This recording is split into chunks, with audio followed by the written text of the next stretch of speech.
இப்போவும் முருங்கைக்காய் சாம்பார், முருங்கைக்காய் காரக்குழம்பு வச்சு போர் அடிச்சிச்சா, அப்போ இந்த சின்ன வெங்காயமும் பூண்டு போட்டு முருங்கைக்காய் தொக்கு எப்படி செய்யுதுன்னு பார்க்கலாமா? பேன்ல எண்ணெய் விட்டு எண்ணெய் சூடானதும் 1 ஸ்பூன் கடுகு, சோம்பு ஆட் பண்ணிக்கோங்க. 10 to 15 சின்ன வெங்காயம் தான் நல்ல டேஸ்ட் கொடுக்கும். அது கூட 2 பச்சை மிளகா, கொஞ்சம் கருவேப்பிலை போட்டு நல்லா வதக்கிடுங்க. இந்த கண்ணாடி பதத்துக்கு வந்தோடனே ஒரு 6 பூண்டு ஆட் பண்ணிக்கோங்க.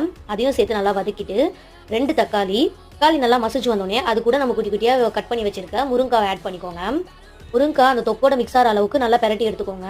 மிக்ஸ் ஆனதும் இது கூட நம்ம மசாலா ஆட் பண்ணிக்கலாம். மஞ்சள் தூள், தனியா தூள் 1/2 ஸ்பூன், ரெட் சில்லி 1 ஸ்பூன், குழம்பு மிளகாய் தூள் 2 ஸ்பூன், சால்ட் தேவையான அளவு ஆட் பண்ணிட்டு நல்லா அதையும் பெரட்டி விட்டுக்கலாம். மசாலா எல்லாமே நல்லா மிக்ஸ் ஆகி அந்த மசாலா வாசனை எல்லாம் போற வரைக்கும் நல்லா வதக்கிக்கோங்க. இப்போ நமக்கு தேவையான அளவு தண்ணி ஊற்றிக்கோங்க. இப்போ நல்லா மிக்ஸ் பண்ணிட்டு ஒரு லிட் போட்டு க்ளோஸ் பண்ணிடலாம். ஒரு 5 மினிட்ஸ்க்கு அப்புறம் எடுத்து பார்த்தீங்கன்னா நல்லா அது அந்த தண்ணி எல்லாம் அப்படியே வந்து தொக்கு கன்சிஸ்டன்சில வந்துடும். அப்போ கொத்தமல்லி ஆட் பண்ணி நம்ம எடுத்தோம்னா நல்ல சுவையான முருங்கைக்காய் தொக்கு ரெடி. இதை நல்லா சுடசோறு வச்சு சாப்பிட்டோம்னா செம்ம டேஸ்டா இருக்கும். ட்ரை பண்ணி பாருங்க ஃப்ரெண்ட்ஸ். இப்போ வாட்சிங் my video. Love you all. Please subscribe.